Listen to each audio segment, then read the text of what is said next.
கண்ணடந்தாய் வீடு என்றிருந்தாலும் கண்ணினும் மறு வீடு தென்னகமாறும் கங்கையின் மேலான காவிரி தீர்த்தம் மங்கள நீராட முன்பிடை தீர்க்கும் நீர் வண்ணம் என்னுமே விட லஞ்சை குஞ்சைகள் மாறடி ஊர் வண்ணம் என்ன கூறுவே தெய்வலோகமே தானடி வேறென்று சென்ற போதிலும் இந்த பங்கம் கேளடி ரங்க ரங்க தானடி பாதம் வந்தனம் செய்யடி ஸ்ரீதேவி ரங்கநாயடி நாம மங்களம் சொல்லடி இன்பம் போக்கும் கை நீராடி என்ன போலடி ஆடடி மஞ்ச குங்குமம் மங்கை சூடி தீபம் ஆசுரம் பாடடி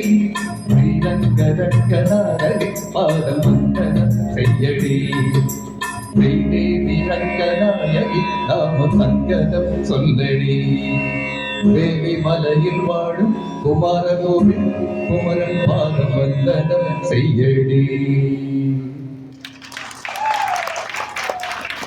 இந்த ஒரு கைத்தட்டல் போதுங்க. வான வேடிக்கை எல்லாம் என்னத்துக்கு? இங்க கை தட்டின அத்தனை பேருக்கும் ஒண்ணு சொல்றேன், கொரோனா இல்ல, கொரோனாக்கு அக்கா வந்தாலும் உங்களை ஒண்ணுமே பண்ணாது. ஏன்னா கை தட்டுறதுக்கு ஒரு ஆரோக்கியம் வேணும் இல்லைங்களா?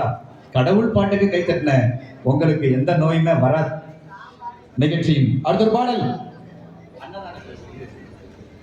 அன்னதானத்துக்கு சபரிமலை ஐயப்பனை சொல்லுவாங்க ஃபர்ஸ்ட். இன்றைக்கு அன்னதானம் எதற்காக மக்களுக்கு கொடுக்கிறாங்க அப்படின்னும் பொழுது உணவை நாம மதிக்க வேண்டும். இந்த பாருங்க, ஒரு மிகப்பெரிய பணக்காரர் நம்மை நோக்கி வந்து கொண்டிருக்கிறார். இவர் கடவுளுக்காக உண்மையில இந்த அன்பளிப்பு கடவுள் ரொம்ப சந்தோஷப்படுவார். இவர் மட்டுமல்ல, நீங்க கை தட்டலன்னா இவர் வந்திருக்க மாட்டார். ஜனங்களோட ஆதரவு இருந்தாதான் எல்லாமே. இந்த இடமே பரபரப்பா மாறிடுச்சு பாத்தீங்களா? நான் 210 குரல்ல பாடுவேன். இந்த வேர்ல்டுலயே எல்லார் வாய்ஸ்லயுமே பாடக்கூடிய ஒரே ஆள் நான் தான். ஆனா என்ன இந்த உலகத்தை படைச்ச கடவுள் ஒரு நாளும் டிவிலையும் பாட வைக்கல, சினிமாவிலையும் பாட வைக்கல. ஆனா முருகன் கோயில் வேலிமலையில பாடுறோம் பாத்தீங்களா? இது 1000 டிவிக்கு சமம், 1000 படத்துக்கு சமம். கே வீரமணி பாடல் அன்னதானத்து நேரத்துல அந்த பாட்டை கொடுக்கிறது கடவுளோட செயல். சபரிமலை ஐயப்பனை குமார கோயிலுக்கு வீரத்தோடு அழைக்கிறோம். இதோ அந்த பாடம்.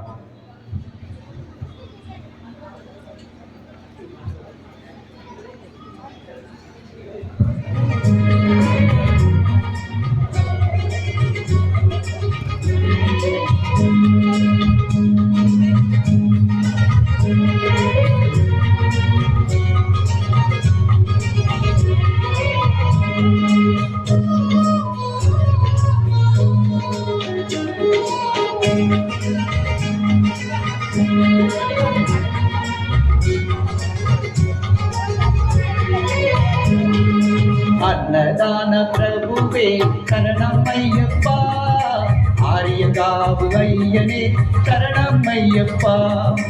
அன்னதான பிரபுவே சரணம் ஐயப்பா, ஆரியகாவு ஐயனே சரணம் ஐயப்பா. உன்னடியை பாடித்து நின்றோ சரணம் பொன்னையப்பா, உன்னடியை பாடித்து நின்றோ சரணம் பொன்னையப்பா. கண்ணனின் மைந்தனே சரணமே ஐயப்பா, சரணம் ஐயப்பா சுவாமி சரணம் ஐயப்பா, சரணம் ஐயப்பா சுவாமி சரணம் ஐயப்பா, சரணம் ஐயப்பா சுவாமி சரணம் ஐயப்பா, சரணம் ஐயப்பா சுவாமி சரணம் ஐயப்பா.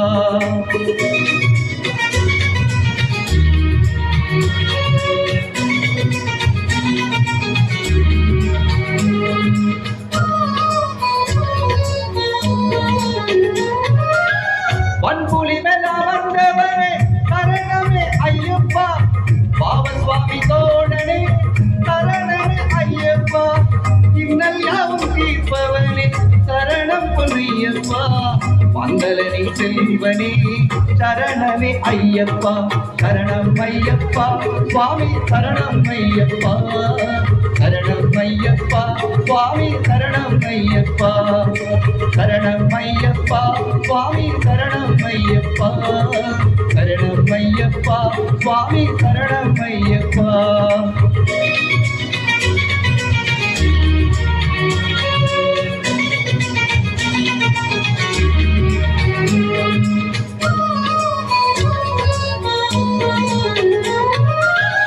எரிமலை சாத்தாவே சரணம் பொன்னையப்பா, ஏழை பங்காளனே சரணமே ஐயப்பா, அறிந்தும் அறியாமல் செய்த பிழைதன்னை ஒரு தருவாய் நீ, சரணமே ஐயப்பா, சரணம் ஐயப்பா சுவாமி, சரணம் ஐயப்பா, சரணம் ஐயப்பா சுவாமி, சரணம் ஐயப்பா, சரணம் ஐயப்பா சுவாமி, சரணம் ஐயப்பா, சரணம் ஐயப்பா சுவாமி, சரணம் ஐயப்பா, சரணம் ஐயப்பா சுவாமி, சரணம் ஐயப்பா, சரணம் ஐயப்பா சுவாமி, சரணம் ஐயப்பா.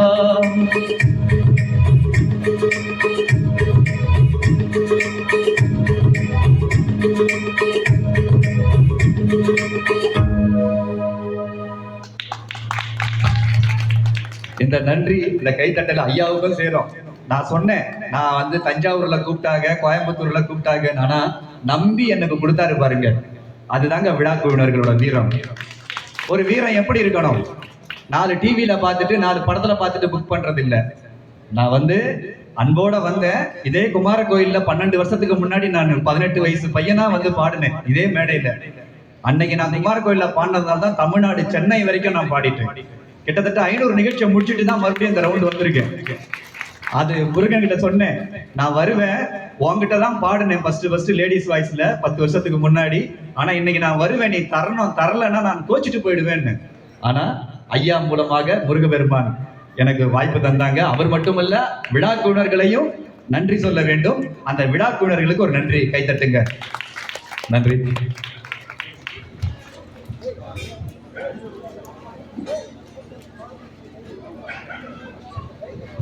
அதாவது அன்னதானம், பேர் என்னப்பா,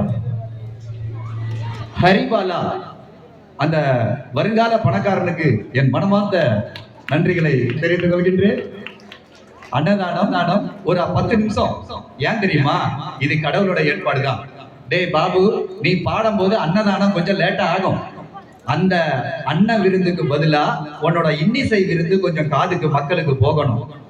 எங்கதான் பக்தி பாட்டு பாடினாலும் ஜனங்க கேட்கறது இல்லை.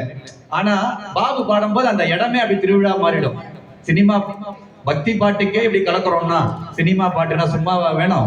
3 மணி நேரம் ஒரு சொட்டு தண்ணி குடிக்காம பாடுவேன். குத்து சாங்கு, ரீமிக்ஸ்ல எல்லாமே பாபு தான் அடுத்தபடி. அதுக்கு காரணம் பக்தி பாட்டை கரெக்டா பாடுறேன். பக்தி பாட்டை சரியா பாடலன்னா ஒண்ணுமே பண்ண முடியாது. இப்போ நம்ம குமார கோயிலுக்காக, முருகனுக்காக தன் வாழ்நாளை அர்ப்பணம் செய்த கிருபானந்த வாரியார் நம்ம வேலிமலைக்கு வந்திருக்கார். அவர் இறந்துட்டாருன்னு நினைக்காதீங்க.